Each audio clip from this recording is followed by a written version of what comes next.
Now to the Ebola crisis. At the source of the epidemic, Africa is stepping up efforts to fight the disease. Kenya sent hundreds of health workers to West Africa, and as CCTV's Robert Nagila caught up with one of them. It's the deadliest Ebola outbreak the world has seen.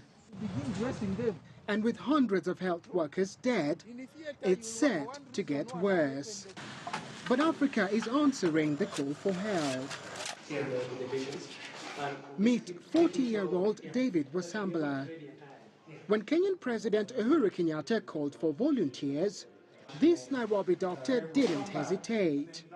I asked myself about 2 weeks ago, what if it was us who had Ebola, God forbid?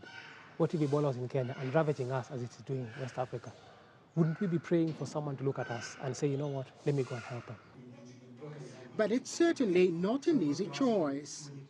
His immediate concern was for his wife and 2 young children.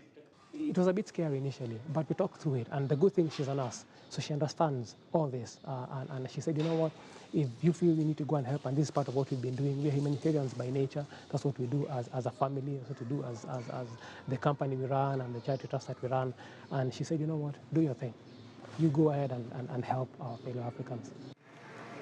Some concerns have been raised over a lack of Ebola-specific training, but David disagrees.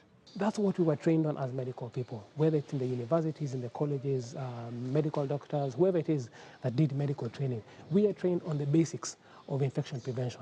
We are trained on the basics of infection control, trained on the basics of what to do in a scenario whereby we would meet such an incident. The next step is get a refresher, and specifically now what we need to do with Ebola.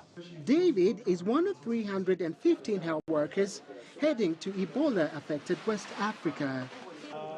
They form the bulk of the 600 East Africa's sending. Now, the response has been overwhelming. We are told by the Ministry of Health here in Kenya that over 100 healthcare workers, that is doctors, nurses, and clinical officers, have volunteered their services.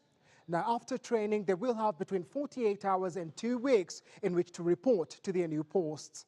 Robert Nagila, CCTV, Nairobi, Kenya.